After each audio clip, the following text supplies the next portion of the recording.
Assalamualaikum warahmatullahi wabarakatuh. Halo semuanya, selamat datang di channel kami. Hari ini aku akan menceritakan satu kisah yang menarik. Cerita ini penuh makna dan mungkin bisa menjadi inspirasi bagi kita semua. Jangan lupa like, komen, dan subscribe. Siapkan hati, nyalakan imajinasi. Mari, kita mulai ceritanya. Janda kaya asal Italia jadi mualaf demi penjual tahu Sumedang jalanan. Aku duduk sendiri di bangku taman. Udara Bandung pagi itu lembut, sejuk, dan sedikit berkabut. Mataku menatap ke arah lalu lintas yang perlahan mulai padat. Sudah 2 minggu aku berada di kota ini, tapi tak pernah bosan. Bandung itu aneh. Tidak terlalu megah seperti kota Eropa, tapi selalu berhasil membuatku tenang. Perutku mulai lapar. Sarapan di hotel terlalu formal. Aku ingin sesuatu yang hangat, gurih, dan entah, sesuatu yang tidak dibuat oleh koki berpakaian putih. Lalu aku melihatnya. Seorang pemuda memikul keranjang dari rotan, penuh tahu goreng. Jalannya tenang, napasnya tidak tergesa. Ia berhenti sesekali, menawarkan dagangannya pada pejalan kaki. Suaranya lantang, tapi tidak memaksa. Aku bangkit dari bangku dan mendekatinya. "Mas, beli 1 bungkus." "Ya?" kataku. Ia menoleh. Wajahnya bersih, senyumnya ramah. Ia tampak terkejut, mungkin karena aku berbicara dalam bahasa Indonesia yang belum terlalu fasih. "Tentu, Mbak." "Mau pedas atau biasa?" tanyanya sopan. Aku memilih yang biasa. Begitu gigitan pertama menyentuh lidah, aku tahu aku tidak akan berhenti di 1 bungkus saja. "Enak sekali. Kamu buat sendiri?" "Ya." "Tahu dari Sumedang. Saya goreng sendiri tiap pagi sebelum keliling." Aku duduk kembali di bangku taman dan mengajaknya ngobrol. Namanya Raka. Ia asli Sumedang, merantau ke Bandung untuk berjualan tahu. Tinggal di kontrakan kecil. Setiap hari berjalan kaki, menjajakan dagangannya dari pagi sampai sore. Tidak ada yang istimewa menurut orang kebanyakan, tapi bagiku, justru itu yang membuatnya berbeda. "Kalau aku mau ikut jualan keliling, boleh?" tanyaku, lebih sebagai candaan. Tapi ia malah tersenyum. "Boleh saja." "Tapi kuat jalan kaki, Mbak?" Aku tidak menjawab. Aku hanya mengambil 1 tahu lagi dan mengunyahnya sambil tersenyum. Aku tahu, hari ini akan jadi awal dari sesuatu. Perempuan bule itu benar-benar aneh. Duduk di taman, memanggil aku, lalu minta ikut jualan. Awalnya aku pikir dia turis nyasar, tapi logatnya terlalu lancar untuk ukuran orang asing biasa. Dan dia tidak sibuk dengan kamera atau ponsel seperti kebanyakan turis. Namanya Luciana. "Janda," katanya. "Kaya, aku baru tahu setelah beberapa hari, tapi waktu itu aku hanya lihat perempuan yang tampaknya kesepian dan terlalu banyak berpikir." Ia mulai sering ikut aku keliling. Pakai sepatu sneakers dan topi lebar, membantu bungkus. Tahu, kadang ikut teriak kecil, "Tahu Sumedang, hangat, gurih." Aku geli melihatnya, tapi juga senang. Dagangan lebih cepat habis. Banyak yang beli hanya karena penasaran lihat bule keliling bawa tahu. Luciana tidak rewel. Dia tidak pernah mengeluh walau keringatan. Kadang kami duduk di trotoar, makan tahu sisa jualan sambil minum teh botol. Dia lebih banyak diam. Tapi aku tahu, dalam diamnya, dia sedang menimbang sesuatu. Hari demi hari berlalu. Aku mulai terbiasa dengan kehadirannya. Tidak ada janji, tidak ada kata-kata manis. Tapi setiap pagi, saat aku mulai dorong pikulan, dia selalu muncul di ujung jalan. Entah kenapa, aku merasa nyaman. Aku tidak tahu kapan tepatnya perasaan ini tumbuh. Yang aku tahu, sejak mengenal Raka, aku bisa tidur lebih nyenyak. Tidak ada suara lonceng gereja yang menyuruhku pura-pura bahagia. Tidak ada pesta-pesta mahal yang hampa. Aku mulai belajar tentang Islam. Awalnya diam-diam, ku baca buku-buku di malam hari. Ku perhatikan cara Raka berdoa. Hening, khusyuk dan damai. Tidak ada pertunjukan. Satu hari, saat kami duduk di bawah pohon, Aku menoleh dan berkata, "Kalau aku masuk Islam, kamu mau nikah denganku?" Ia kaget. Wajahnya tegang. "Luciana, kamu serius?" Aku mengangguk. "Aku bukan anak-anak. Aku sudah kehilangan banyak hal dalam hidup. Tapi saat bersamamu, aku merasa hidupku benar." Dia tidak langsung jawab. Tapi di matanya, aku lihat air yang nyaris jatuh. Bukan karena sedih, tapi karena bahagia. Dan itu cukup buatku. Aku tidak pernah bermimpi menikahi orang seperti Luciana. Tapi saat dia bicara tentang niat masuk Islam, aku tahu aku tak boleh main-main. Aku ajak dia ke masjid. Dia belajar pelan-pelan.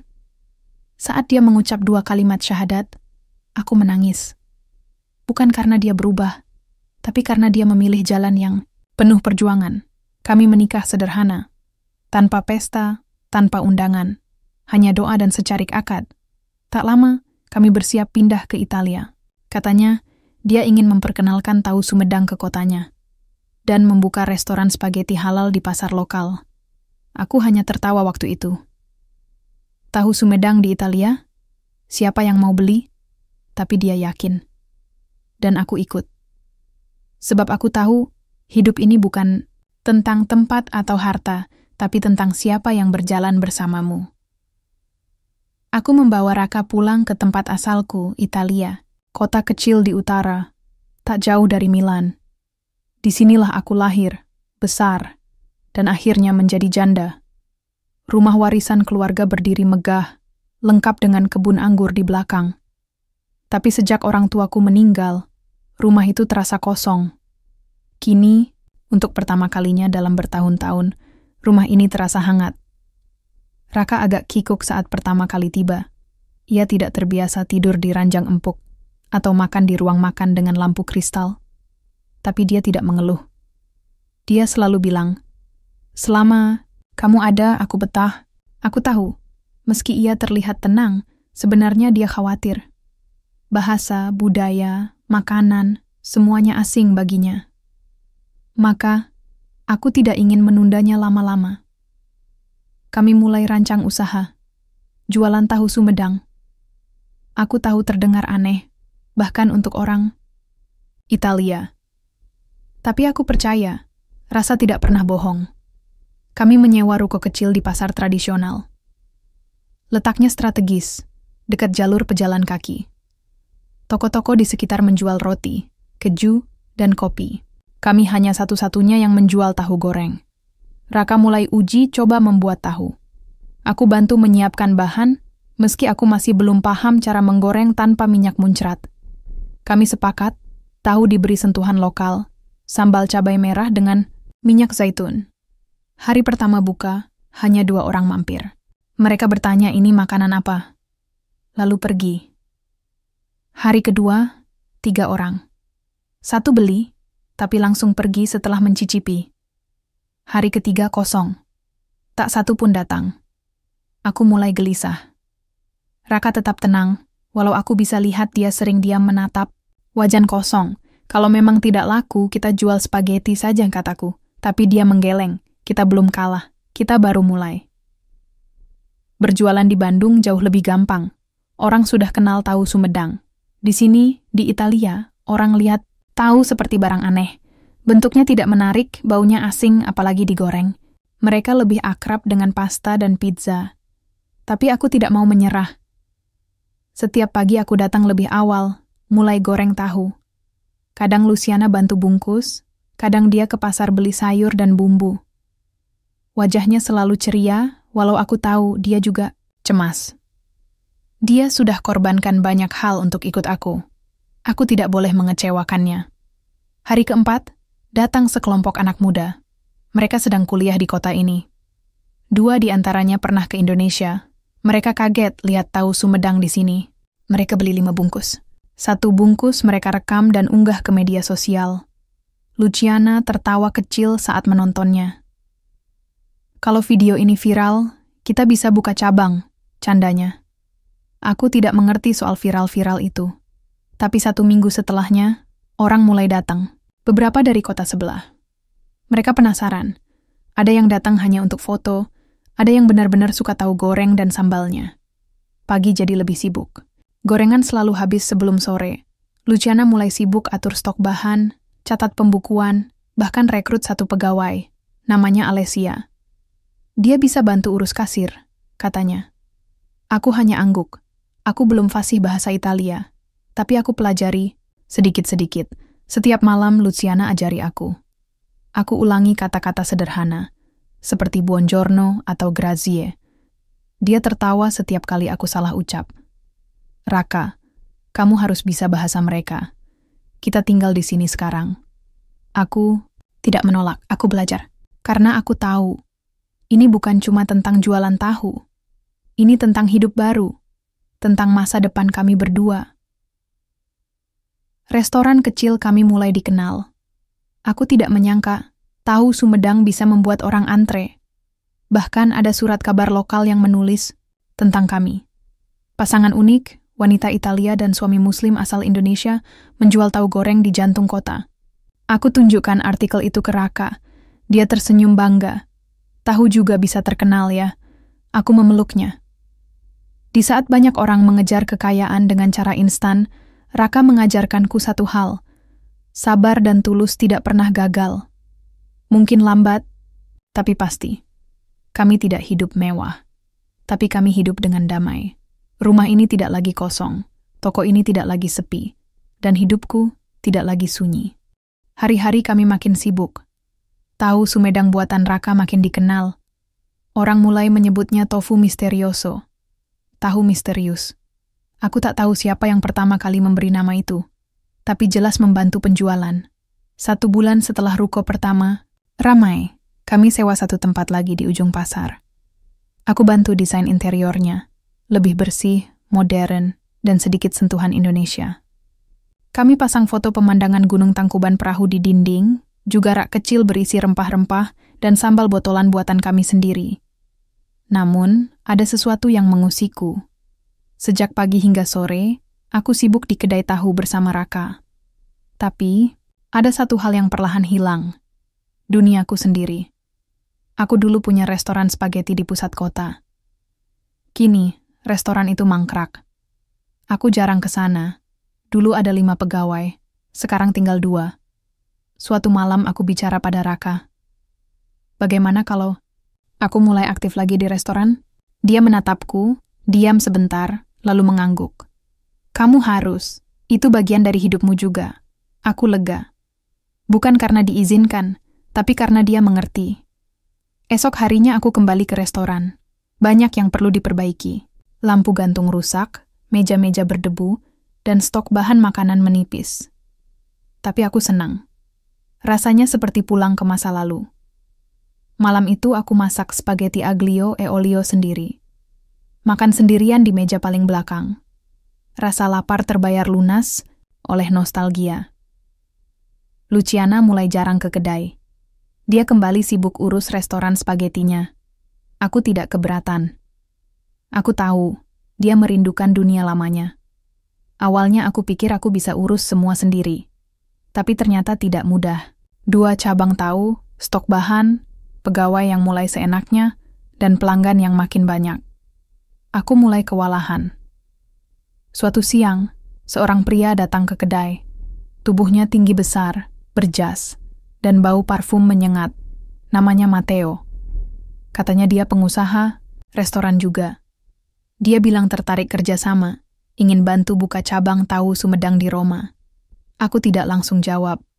Aku bilang perlu pikir-pikir dulu. Malamnya aku cerita ke Luciana. Wajahnya langsung berubah saat dengar nama Matteo. Kamu yakin dia datang baik-baik? Tanyanya. Aku heran. Kenapa? Luciana diam sejenak. Lalu akhirnya dia bilang, Matteo itu mantan rekan bisnisnya dulu. Pernah coba akuisisi restoran spaghetti. Miliknya secara licik. Hampir berhasil kalau saja Luciana tidak cepat ambil tindakan hukum. Dia licik, Raka.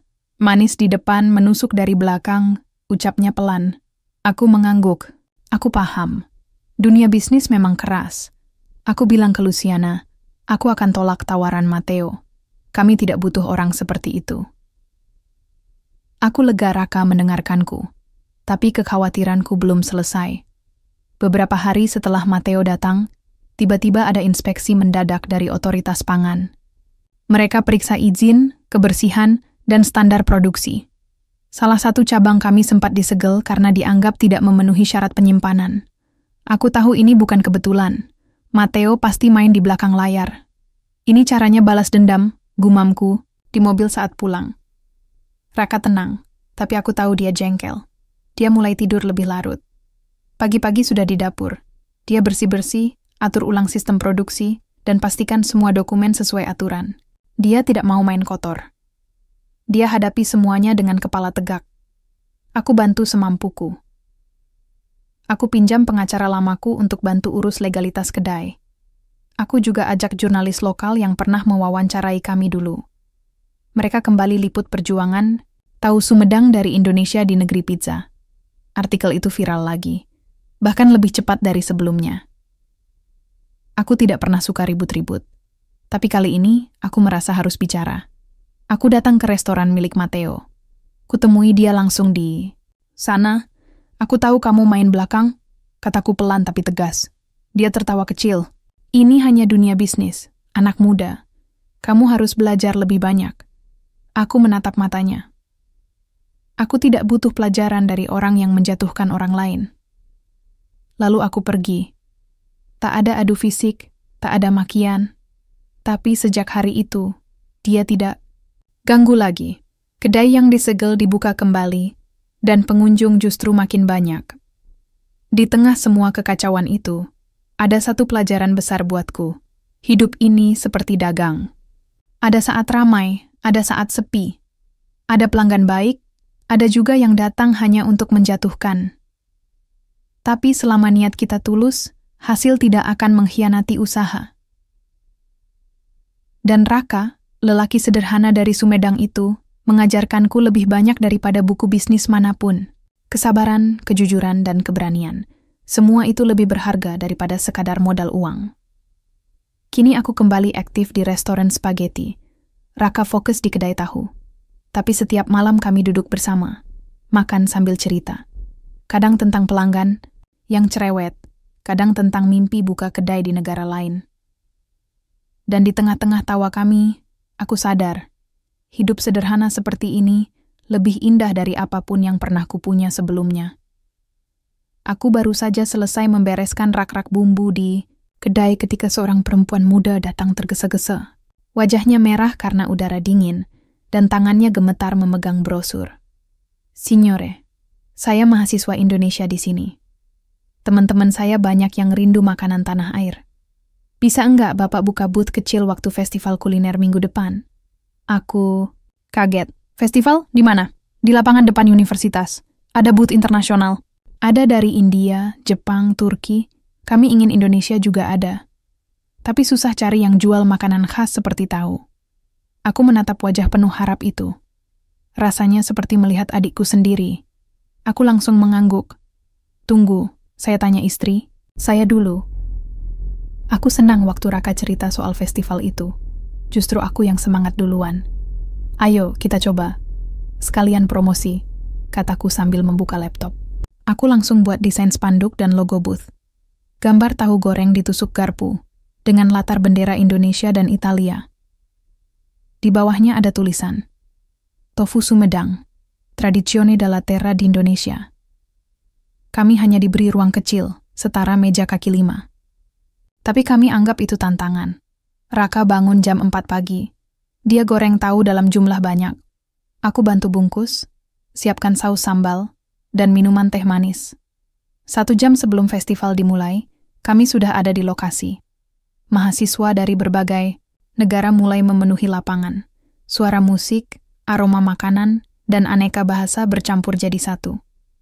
Booth kami sederhana, tapi ramai. Mahasiswa Indonesia langsung datang berkerumun, lalu mahasiswa asing penasaran. Makanan apa ini? Tofu goreng. Tahu, dari Indonesia. Mereka coba, lalu senyum. Beberapa beli 2 kali. Luciana semangat sekali. Dia bicara bahasa Italia ke pengunjung, jelaskan tentang tahu Sumedang, tentang kampung halamanku, dan tentang cara kami goreng tahu pakai teknik tradisional. Aku berdiri di samping, sambil terus isi ulang nampan. Sore hari, seorang lelaki tua mendekat. Rambutnya putih, pakai jas panjang, dan matanya tajam. Dia ambil satu tahu, gigit perlahan, lalu angguk. Saya punya toko kuliner kecil di Firenze. Tertarik kerjasama, aku melongo. Luciana menatapku cepat, lalu menjawab sebelum aku sempat berpikir. Kami pertimbangkan. Terima kasih, Signore. Orang itu pergi sambil tinggalkan kartu nama. Setelah festival selesai, kami duduk di bangku taman dekat lapangan. Udara makin dingin, tapi hati kami hangat. Aku nggak nyangka segini ramainya, kataku. Luciana tersenyum. Tahu kamu punya rasa yang enggak bisa ditolak siapapun. Aku tertawa kecil. Atau karena kamu yang bisa jualan. Malam itu, kami hitung hasil penjualan. Tidak banyak untung, karena harga sewa booth mahal. Tapi bukan itu tujuannya. Tujuannya adalah kenalan, promosi, dan belajar. Aku mulai pikir serius soal ekspansi. Aku lihat Raka makin tangguh. Wajahnya mungkin masih lugu. Tapi caranya mengatur pegawai, menjaga kualitas, dan melayani pelanggan mulai menunjukkan tanda-tanda wirausaha sejati. Sementara itu, restoranku juga makin ramai. Aku ubah konsep sedikit. Siang spaghetti, malam makanan, fusi Italia-Indonesia. Salah satu menu baruku, spaghetti sambal mata. Aneh? Mungkin. Tapi justru jadi favorit pengunjung lokal. Hari-hari makin padat. Pagi di dapur, siang di kedai, malam kadang bantu Luciana di restorannya. Kami nyaris tidak punya waktu berdua. Tapi anehnya, aku tidak merasa kekurangan. Mungkin karena kami bekerja di jalan yang sama. Suatu hari, aku kirim pesan ke kampung. Aku kirim uang ke orang tuaku. Bapak sempat telepon dan tanya, Raka, kamu betulan jualan tahu di Italia? Aku tertawa. Iya Pak, laku juga tahu di sini. Bapak tidak banyak komentar, tapi aku tahu dia bangga. Beberapa waktu kemudian, aku ajak Raka duduk santai di balkon rumah. Kami lihat langit malam sambil minum teh. Kalau ada yang tawari, buka cabang di kota lain, kamu mau? Tanyaku. Dia diam sebentar. Lalu jawab pelan. Selama bareng kamu, aku mau kemana aja. Jawaban itu sederhana, tapi cukup membuatku terdiam lama. Raka memang bukan tipe pria romantis, tapi dia selalu tepat saat bicara. Dan aku tahu, usaha ini bukan sekadar jualan tahu atau spaghetti. Ini tentang membangun sesuatu bersama, dari nol. Dari jalanan Bandung sampai pasar di Italia. Aku sedang di rumah, duduk di balkon menikmati angin malam ketika Raka datang. Wajahnya sedikit tegang. Ada apa? Tanyaku. Raka menghela napas. Ada orang yang ingin berbicara tentang bisnis kita. Dia bilang dia pemilik restoran. Aku mengerutkan kening. Restoran? Apa dia bilang apa? Raka memandangku, lalu melanjutkan. Dia bilang ingin bekerja sama. Tapi dia juga bilang kalau kami harus menurunkan kualitas dan harga. Kalau enggak, mereka akan sulit bersaing. Aku terdiam. Jujur, aku tidak terima dengan apa yang Raka katakan. Menurunkan kualitas, itu bukan prinsip kami. Jangan terlalu khawatir. Itu hanya tawaran biasa. Yang penting, kita tetap jaga kualitas. Raka mengangguk pelan, tapi aku tahu ada sedikit keraguan di matanya. Aku tak bisa menyalahkan dia. Memang, godaan untuk berkompromi dengan pesaing besar kadang datang begitu saja. Tapi hari-hari setelah percakapan dengan Giorgio mulai terasa berbeda. Aku merasa ada yang tidak beres.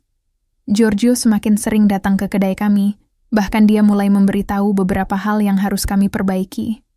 Dia bilang, kenapa tidak coba pakai daging ayam? Lebih murah dan lebih cepat dibuat. Aku mulai ragu. Rasa tahu Sumedang yang selama ini kami buat bisa saja berubah jika mengikuti saran itu. Tapi setiap kali aku menolak, Giorgio tampaknya tidak terima. Suatu pagi, saat aku sedang di dapur, dia datang lagi dengan lebih banyak ide yang terdengar, menggoda, terutama untuk mengurangi biaya bahan baku. Aku akan bantu kamu, Raka. Jika kamu butuh bantuan untuk buka cabang lebih banyak, kita bisa atur. Kamu hanya perlu sedikit fleksibilitas dalam cara memasak, katanya sambil tersenyum tipis. Tapi aku merasa ada yang aneh. Sepertinya dia tidak hanya peduli pada bisnis kami. Ada sesuatu yang lebih besar yang sedang dia rencanakan. Aku semakin khawatir. Sebenarnya, aku sudah lama merasa ada yang janggal. Kadang Giorgio berbicara seperti kami adalah bagian dari rencananya, bukan mitra sejati. Raka sempat bercerita tentang saran-sarannya, dan aku tahu itu bisa merusak apa yang sudah kami bangun. Tahu Sumedang yang kami jual bukan hanya sekadar makanan, itu adalah bagian dari identitas kami, bagian dari perjalanan kami. Aku memutuskan untuk mencari tahu lebih banyak tentang Giorgio. Pagi itu, aku menghubungi beberapa teman yang bekerja di industri kuliner Italia. Tidak lama kemudian, aku mendapat informasi yang mengejutkan. Giorgio bukan hanya pemilik restoran kecil, tetapi juga terlibat dalam jaringan restoran besar yang sering menekan bisnis kecil untuk menurunkan standar. Aku merasa marah. Mengapa orang seperti itu bisa berbuat sesuka hati? Suatu malam, Giorgio datang dengan tawaran besar, membuka cabang tahu Sumedang di beberapa kota besar di Italia, dengan syarat kami harus menurunkan harga dan mengikuti cara dia dalam menjalankan bisnis. Aku menatap Luciana. Tanpa berkata apa-apa, kami tahu apa yang harus kami lakukan. Kami tidak bisa begitu saja menyerah pada tawaran yang merusak prinsip kami. Aku memutuskan untuk menolak tawaran itu. Meski itu bisa berarti kesulitan finansial. Aku tahu kami bisa berkembang tanpa harus merendahkan kualitas. Kami punya mimpi besar, bukan sekadar menjual tahu Sumedang, tapi membangun bisnis yang bisa memberi dampak positif, bahkan bagi orang-orang yang kami tidak kenal. Raka menolak. Tawaran Giorgio dan keputusan itu terasa seperti pembebasan. Kami berdua merasa lega, meski tantangan ke depan masih berat. Kami tahu bahwa bukan jalan pintas yang kami inginkan, tetapi jalan yang kami pilih adalah jalan yang sesuai dengan hati nurani kami. Hari-hari setelahnya kami lebih fokus pada kedai kami, memperbaiki semua yang bisa kami perbaiki. Kami semakin solid, semakin yakin dengan langkah-langkah yang kami ambil. Kami juga mulai menambah variasi menu, dan seiring berjalannya waktu, lebih banyak orang yang datang untuk mencicipi tahu Sumedang asli yang tidak pernah kami kompromikan. Setelah menolak tawaran Giorgio, kami merasa lega, tapi juga khawatir. Kami tahu jalan ke depan tidak akan mudah. Bisnis tahu Sumedang yang kami jalani masih terbilang baru di Italia, dan persaingan semakin ketat. Namun, Luciana selalu ada di sampingku, memberi dukungan tanpa henti. Meski dia seorang janda kaya raya, dia tidak pernah menunjukkan sikap tinggi hati. Dia selalu membiarkan kami berdua bekerja keras dengan cara yang kami percayai. Hari demi hari, kedai tahu Sumedang kami semakin dikenal. Pelanggan datang dengan berbagai cerita tentang bagaimana mereka pertama kali mencicipi tahu Sumedang di Indonesia, atau bagaimana mereka mendengar dari teman-teman mereka tentang keunikan makanan ini. Kami terus menjaga kualitas, meski terkadang biaya bahan baku semakin mahal. Luciana selalu bilang, kualitas bukan hanya tentang rasa, tetapi tentang apa yang kita berikan kepada orang lain. Aku tidak pernah menyesali keputusan menolak tawaran Giorgio. Itu adalah langkah besar, dan meskipun tidak mudah, kami tahu kami melakukan yang terbaik. Setiap hari kami melihat lebih banyak orang datang ke kedai, bukan hanya karena rasa tahu Sumedang yang lezat, tetapi karena mereka bisa merasakan semangat kami, semangat yang tulus dan penuh integritas. Namun, meskipun kedai kami semakin berkembang, ada satu hal yang masih mengganjal dalam pikiranku. Luciana selalu tampak sangat sibuk dengan restoran spagetinya. Kami jarang berbicara lebih dalam, hanya tentang pekerjaan dan bisnis. Aku mulai merasa ada jarak antara kami. Bukankah seharusnya kami menikmati waktu bersama, menjalani hidup yang kami impikan? Ataukah pekerjaan ini yang membuat kami semakin terpisah? Suatu malam, setelah kedai tutup, aku memutuskan untuk berbicara dengan Luciana. Aku sedang duduk di ruang makan rumah kami yang besar, menikmati segelas anggur saat Raka datang. Wajahnya tampak serius, dan aku tahu dia ingin membicarakan sesuatu yang penting. Ada apa, Raka? Tanyaku, menatapnya dengan khawatir. Raka duduk di seberang meja, menatapku dalam diam sejenak. Luciana, Aku merasa kita semakin jauh. Aku tahu kita sibuk dengan pekerjaan, tapi aku merasa kita kehilangan momen-momen kecil yang dulu membuat kita dekat. Aku terdiam. Benar juga. Kadang aku merasa terjebak dalam rutinitas, terlalu fokus pada restoran dan bisnis yang kami bangun. Aku selalu ingin memastikan semuanya berjalan dengan lancar, tetapi aku melupakan satu hal yang sangat penting. Kami berdua. Aku menghela napas panjang. Aku juga merasa begitu, Raka. Aku minta maaf jika aku terlalu fokus pada pekerjaan. Tapi, kita telah berjuang keras untuk sampai di titik ini. Aku tidak ingin semua itu sia-sia. Raka mengangguk. Aku tahu, tapi kita juga harus ingat kenapa kita mulai semuanya. Bukan hanya untuk pekerjaan, tapi untuk kita berdua. Kita berdua punya impian yang besar, tapi itu harus seimbang dengan waktu untuk kita. Aku merasa hatiku tersentuh. Raka benar. Kami mulai perjalanan ini bersama, bukan hanya sebagai bisnis partner, tetapi sebagai pasangan yang ingin berbagi hidup bersama. Kami harus menemukan keseimbangan, dan aku harus belajar untuk lebih memperhatikan kebersamaan kami. Aku janji, kita akan lebih sering meluangkan waktu untuk kita. Kita akan tetap menjaga impian kita, tetapi kita juga harus menjaga apa yang telah kita bangun bersama. Kataku dengan penuh keyakinan. Raka tersenyum. Aku sangat mencintaimu, Luciana. Apapun yang terjadi, aku ingin kita tetap bersama. Tidak hanya dalam bisnis, tapi dalam hidup. Kami saling berpelukan, merasakan kehangatan yang seharusnya selalu ada di antara kami. Kami berdua tahu, perjalanan ini tidak akan selalu mudah. Akan ada banyak tantangan, bukan hanya dalam bisnis, tetapi dalam hidup kami sebagai pasangan. Tapi, yang penting, kami akan tetap bersama, saling mendukung. Beberapa bulan setelah percakapan itu, kami berhasil menambah cabang kedai tahu Sumedang di beberapa kota besar Italia. Bisnis kami berkembang pesat, tapi yang lebih penting adalah hubungan kami. Kami menemukan kembali keseimbangan yang hilang. Luciana kini tidak hanya sibuk dengan restoran spagetinya, tetapi juga menghabiskan lebih banyak waktu di kedai tahu Sumedang. Kami saling mendukung dan berbagi tugas, merencanakan masa depan kami bersama. Kami belajar bahwa sukses itu bukan hanya soal uang dan bisnis. Itu tentang bagaimana kita menjalani hidup dengan integritas, bagaimana kita saling menghargai, dan bagaimana kita selalu berjuang bersama, tidak peduli apa yang terjadi. Saat aku melihat kedai tahu Sumedang kami berkembang, aku merasa bangga. Tidak hanya karena bisnis kami sukses, tetapi juga karena kami telah melewati banyak rintangan bersama. Kami telah tumbuh, belajar, dan menemukan makna sejati dari kebersamaan. Aku tidak pernah menyesal memilih jalan ini. Menjadi mu'alaf, menikahi Raka, dan menjalani hidup yang jauh dari kemewahan yang pernah aku kenal. Semua itu memberi makna lebih dalam hidupku. Aku tidak hanya menemukan cinta, tetapi juga menemukan kedamaian dalam diri sendiri. Kami tidak perlu menjadi orang lain untuk sukses. Kami hanya perlu menjadi diri kami sendiri, dengan segala kekurangan dan kelebihan yang ada. Di dunia ini, kita tidak bisa selalu mengendalikan apa yang terjadi, tetapi kita bisa memilih bagaimana kita meresponsnya. Kami memilih untuk tetap rendah hati, tetap berjuang, dan tidak pernah lupa pada tujuan kami yang sebenarnya. Kebahagiaan yang sederhana, bersama orang yang kita cintai.